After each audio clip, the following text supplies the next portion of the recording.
श्री स्वामी समर्थ. दुपारच्या वेळेत पिझ्झा खाल्ला होता, पण थोड्याच वेळात पिझ्झा कुठं जिरला तेच समजलं नाही.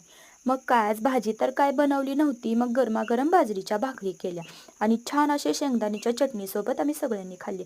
बाजरीची भाकरी आणि शेंगदाण्याची चटणी एकदम भारी लागते बरं का. तुम्ही पण एकदा नक्की खाऊन बघा.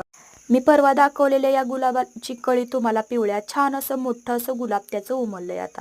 आणि एकदम मस्त असा याचा कलर आहे बरं का. मला तर भरपूर आवडतो. तुम्हाला माझं गुलाब कसं वाटलं ते मला नक्की सांगा. आणि दुपारच्या वेळेत आजीबाईंनी छान अशी पिवळी धमक पिकलेली लिंब आणून ठेवली होती. आता आपल्या लिंबुनीला भरपूर अशी लिंब लागायला लागलेत आणि एवढी सगळी लिंब खाली गळून पडली होती. उन्हाळ्याच्या दिवसामध्ये ना आपल्याला याचं भरपूर महत्त्व आणि किती महाग पण होतात लिंब. 2-3 दिवस झाले थंडी कुठं गायब झाली तेच समजत नाही. पण बरं झालं, भरपूर कडाक्याची थंडी होती, जरा छान वाटायला लागले. चहाची वेळ झाली होती म्हणून मस्त असा कडक गरमागरम चहा पिले अगोदर आणि मग छान अशी फ्रेश. आज मी एवढा मोठा टिक्का लावलाय. मला कसा दिसतोय ते नक्की सांगा कमेंट करून. आवडल्यास सबस्क्राईब नक्की करा.